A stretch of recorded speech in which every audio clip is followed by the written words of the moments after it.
မင်္ဂလာပါအခရတက်ဖြစ်ပါတယ်ဆိုတော့ကျွန်တော် Infinix Note 30တုန်းကတော်တော်လေးကို hype ခဲ့ကြတယ်အခုကတော့ Infinix Note 30 Pro ရဲ့အလဲ game ဆော့မယ်ဆိုတာတက်ပို့ပြီးတော့ all router ဖုန်းတစ်လုံးကိုရှာနေတယ်ဆိုရင် Infinix Note 30 Pro ကကြီးတဲ့ဖုန်းတစ်လုံး wireless charging လိုမျိုးကျွန်တော် premium features တွေလည်းပါသေးတယ် price to performance မှာ price to performance ဆိုတဲ့လူတွေအတွက်လည်းအဆင်ပြေမယ်ဆိုတော့အခုချိန်ကျွန်တော်ဖုန်းဈေးနှုန်းတွေတက်နေတာနဲ့ဒီလိုမျိုးဖုန်းလေးတွေထွက်ပေးလာတာကိုတော့တော်တော်လေးသဘောကျမိတယ်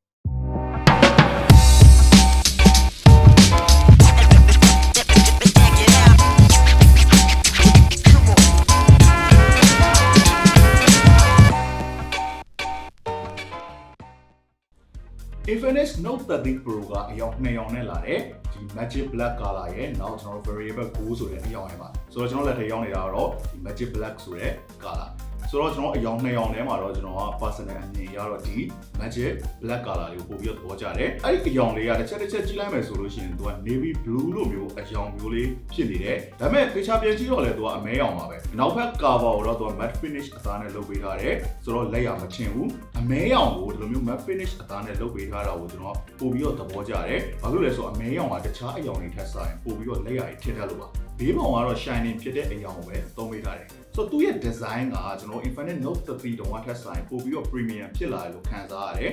သူရဲ့ camera band ထွက်နေတဲ့ပုံစံလေးကလည်းတော်တော်လေးမိုက်တယ် camera band ကအရှိကိုထွက်နေပေမဲ့အထက်က camera lens တွေကနောက်တစ်ဆင့်ထပ်ပြီးတော့ထွက်မနေဘူး camera band ရဲ့အတွင်းထဲမှာပဲရှိနေတယ်ဒီ camera band မှာသုံးပေးထားတဲ့နေရာလေးကကျွန်တော်ကန်ကြည့်မယ်ဆိုရင်ဒီ metal အသားလိုမျိုးခံစားရတယ်ဒါပေမဲ့တကယ်တော့ glass ပါပဲရှေ့ဘက် screen က glass နောက်ဘက် cover glass ကိုမှသူ့ရဲ့ဘေးပေါင်မှာ plastic frame ကိုသုံးပေးထားတယ်သူ့ရဲ့အလေးချိန်က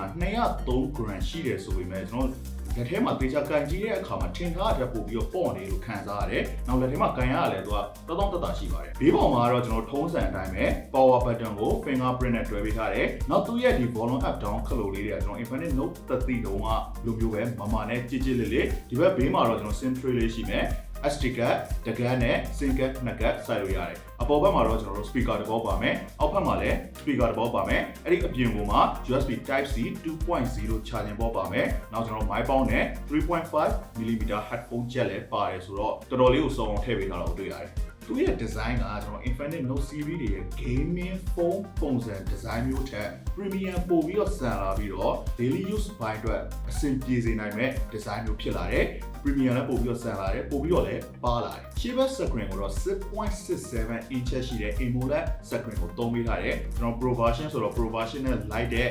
ဒီ display ကိုသုံးပေးထားတယ်လို့ကျွန်တော်ပြောလို့ရတယ်အောက်ဘက်ကချင်းကတိတိတသားကြီးကိုပါလာတယ်နောက်ဘေးဘက် bezel လေးတွေကလည်းတော်တော်လေးကိုကျင်းသွားတော့တွေ့ရတယ် color ဘိုင်းမှာတော့သူက10 bit color ထိပါတယ်ဆိုတော့တော်တော်လေးကိုစုံတာကိုလည်းကျွန်တော်တွေ့ရတယ်သူရဲ့ screen ကကျွန်တော်1080 2400 Full HD resolution ကိုမှ 120Hz dynamic refresh rate နဲ့ပါဆိုတော့ကျွန်တော်လိုတလို့လည်းပြောင်းပြီးတော့သုံးလို့ရမယ်သူရဲ့ display ကကြီးရတာတော်တော်လေးကိုအဆင်ပြေပါတယ်အဲ့ဒါဟိုမှာသူက ICAL display နဲ့ဆိုတော့ကျွန်တော်တို့အကြာကြီးစက်တိုက်အသုံးပြုမယ်ဆိုရင်လည်းအဆင်ပြေတော့တွေ့ရတယ် speaker ဘိုင်းမှာတော့ကျွန်တော်တို့ dual stereo speaker မှာ sound ဘိုင်း JBL နဲ့အသံထွက်ဘိုင်းမှာလည်းတော်တော်လေးအားရစရာကောင်းအောင်တွေ့ရတယ်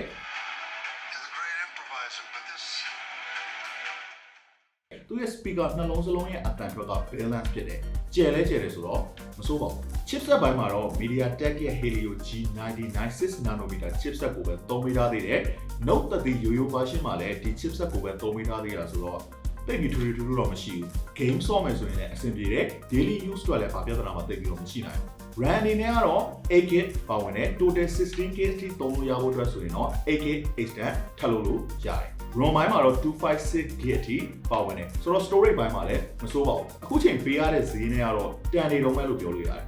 ကင်မရာဘိုင်းမှာလည်းသူက Pro version ဖြစ်တာနဲ့အညီကျွန်တော်အဆင့်နဲ့ညှစ်တင်ပေးထားတာကိုတွေ့ရတယ်108 megapixel main wide camera ကိုမှ2 megapixel macro camera 2 megapixel depth camera triple camera setup နဲ့လာတယ်သူရဲ့ camera ကကျွန်တော်တော်တော်လေးသဘောကျတဲ့နေရာမှာလည်းပါတယ်သူရဲ့ AI mode ကလည်းတော်တော်လေးကိုအလုပ်ဖြစ်တယ်နောက်ထပ်သူရဲ့108 megapixel camera ကြောင့် detail ဘိုင်းတွေမှာလည်းတော်တော်လေးမိုက်တယ်နောက်သူရဲ့ video ရိုက်တဲ့အခါမှာလည်းကျွန်တော် flame mode ဆိုတာနဲ့ရိုက်လို့ရတယ် cinematic ဆန်တဲ့ပုံစံမျိုးကိုသွားတယ်နောက်ထပ်သူရဲ့ထဲမှာကျွန်တော် beauty တို့ portrait တို့လို features တွေအပြင်မှာတခြား features တွေလည်းအများကြီးထည့်ပေးထားသေးတယ်နောက်သူရဲ့ night mode ပေါ့လေ super night mode လို့ခေါ်တာကလည်းတော်တော်လေးကိုကောင်းတဲ့ထဲမှာပါတယ်သူရဲ့ camera pan ထဲမှာပဲကျွန်တော်တို့ flashlight ကိုလည်း၄လုံးအောင်ထည့်ပေးထားသေးတယ် ရှေ့ဘက် selfie camera ကို32 megapixel ရှိတဲ့ camera ကိုကျွန်တော် punch hole အနေနဲ့သုံးပေးထားတယ်သူရဲ့ selfie camera ကကျွန်တော်တော်တော်လေးကိုသဘောကျတဲ့နေမှာပါတယ်ကျွန်တော်ချိန်လိုက်တာနဲ့ဘာမှသီးသန့်နေလိုက်ပြီးပြင်နေစရာမလိုဘူးသူရဲ့ AI က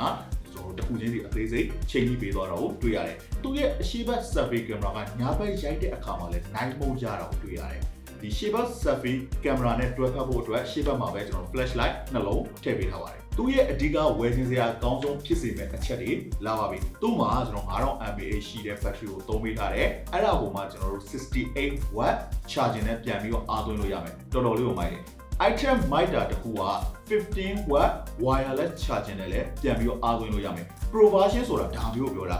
အဲ့ဒါကိုမှ15 watt wireless charging pad လေးကိုဘူးထဲမှာတစ်ခါတည်းလက်ဆောင်အနေနဲ့ထည့်ပေးထားသေးတယ်တုံးတွေရှော့လိုက်ကြိုးတွေရှော့လိုက်လုပ်ပြီးတော့ပြန်ဝယ်အောင်လုပ်နေရတဲ့ထက်ဆိုင်တော့မစိုးတော်တော်လေးကိုစေတနာပါတယ်လို့ပြောလို့ရတယ်အားသွင်းကြည့်တဲ့အခါမှာလည်း68 watt wire charging နဲ့အားသွင်းတဲ့အခါမှာတော်တော်လေးကိုမြန်တာတွေ့ရတယ် 80% ကို30မိနစ်နဲ့အားသွင်းနိုင်တယ်လို့ကြေညာထားတယ် wireless charging နဲ့အားသွင်းကြည့်တဲ့အခါမှာလည်း9000 mAh battery ကိုအားသွင်းပေးနေရတယ်ဆိုပေမဲ့ထင်ထားတာထက်ပိုပြီးတော့မြန်နေတာကိုတွေ့ရတယ် wireless charging နဲ့ပဲတီးသန့်အသုံးပြုမယ်ဆိုရင်တော့မှပဲကျွန်တော်အဆင်ပြေနိုင်တယ်လို့ပြောလို့ရတယ်ဒီဖုန်းကဈေးနှုန်းအသင်းတင်ထဲမှာ game ဆော့ဖို့အတွက်ကြီးပဲတီးသန့်မဟုတ်ဘဲနဲ့ daily use အတွက်လည်းအဆင်ပြေမယ်နောက် pro features တွေလည်းသုံးလို့ရအောင်မယ် design ပိုင်းမှာလည်းမဆိုးဘူးဆိုတော့သူ့ရဲ့ဈေးတန်းထဲမှာတော့တော်တော်လေးကိုမိုက်တဲ့ဖုန်းတစ်လုံးဆိုတာတော့ညင်းလို့မရအောင်Infinix Note 30 Pro ကို September လ1ရက်နေ့မှာ mix up ပေးပါလိမ့်မယ် pre-order မှာယူခြင်းနဲ့ဆိုရင်တော့ August 25ရက်နေ့တည်းကမှာယူလို့ရမယ်ဆိုတော့အသေးစိတ်ချက်လက်တွေကိုတော့ Infinix မြန်မာရဲ့ Facebook page ထဲမှာတွားရောက်လေ့လာကြည့်လို့ရပါတယ်ဆိုတော့မိတ်ဆွေတို့ဆိုရင်ရော